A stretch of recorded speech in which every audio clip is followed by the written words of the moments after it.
Ya, ternyata ketinggalan lagi. Kekulan lagi 3-0.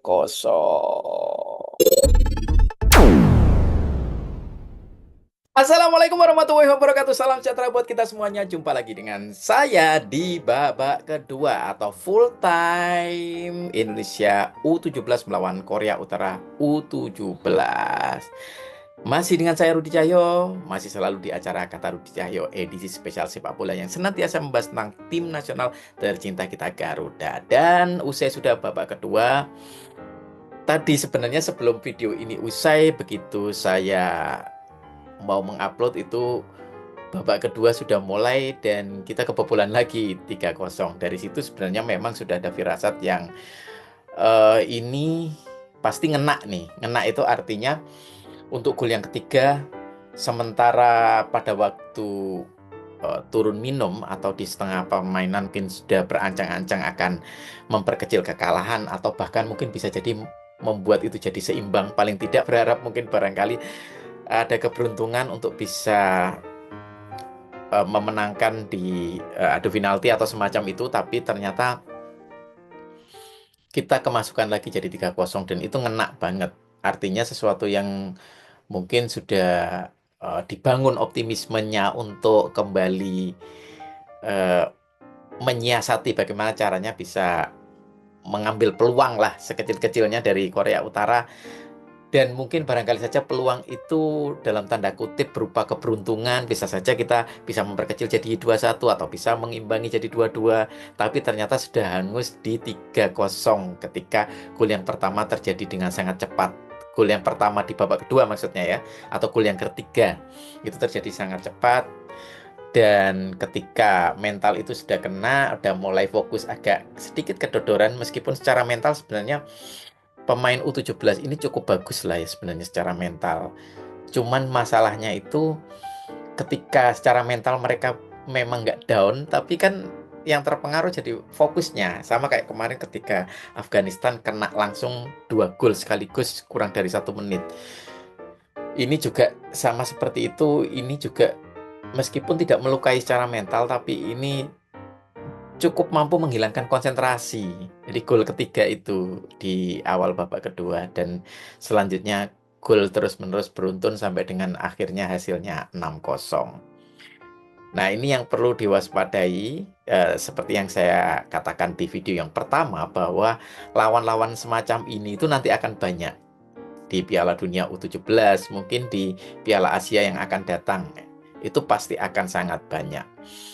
Jadi kalau mungkin barangkali saja kita terbiasa dengan strategi mengamati, mengenali ritme, menunggu, dan kemudian mau melakukan serangan balik atau paling tidak eh, membaca bagaimana cara lawan menyerang dan kemudian kita mengambil celah dari situ, itu sudah tidak ada lagi kesempatan kayak begitu ketika kita bertemu dengan tim yang seraksasa Korea Utara ini. Artinya mungkin nanti akan banyak raksasa yang sama seperti ini atau bahkan mungkin lebih besar raksasanya, tapi Korea Utara ini sudah seraksasa itu. Artinya baik itu secara harfiah, secara fisik saja, seraksasa itu mereka sudah punya body compact dan body balance yang bagus.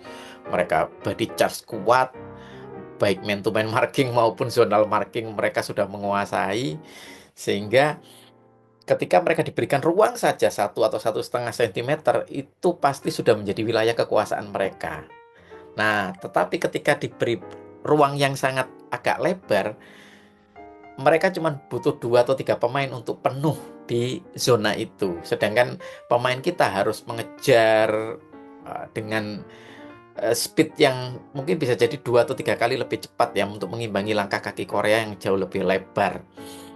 Dan itu eh, cukup cukup menguras energi baik itu fisik maupun emosional ya.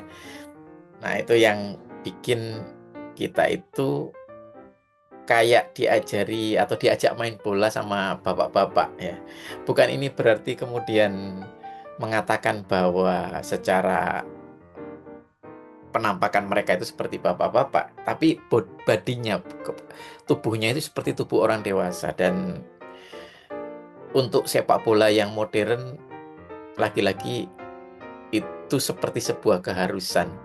Karena seperti yang pernah dikatakan oleh Sintayong, permainan itu jadi tidak akan berkembang ketika sedikit-sedikit kita itu dikoyak ya, dihajar secara fisik sehingga tidak bisa mengembangkan skema permainan. Nah, itu yang terjadi di kita ketika ini sangat berbeda. Jadi memang pantas ya ini di seperempat final ini bahwa kita ketemunya memang tim yang sangat berbeda dengan di babak penyisihan grup. Nah, itu saja, lagi-lagi ini nanti pasti bakalan banyak ya tim-tim yang semacam Korea Utara ini, dan eh, tim kita patut waspada, terutama tim kepelatihan kita harus sudah mulai menggembleng baik fisik maupun mental. Yang perlu kita jaga selain itu adalah pasca kekalahan ini, kita perlu menjaga adik-adik kita ini tetap dalam kondisi yang prima secara mental, tidak terpengaruh oleh hasil ini, dan menganggap ini sebagai sebuah perjalanan yang masih panjang. Ya, bukan berarti ini menghibur diri, tapi memang iya, mereka ini masih sangat muda, mereka berumur 15, 16, itu masih sangat panjang, dan jangan sampai mereka mutung atau down setelah kekalahan ini. Dan tidak hanya tugas tim kepelatihan untuk menjaga kondisi mental mereka, tapi kita juga semuanya sebagai pendukung. Begitu kira-kira dari saya. Terima kasih sudah menonton. Sampai ketemu lagi di video selanjutnya. Assalamualaikum warahmatullahi wabarakatuh. Kita dukung terus Garuda Muda maupun Garuda senior kita.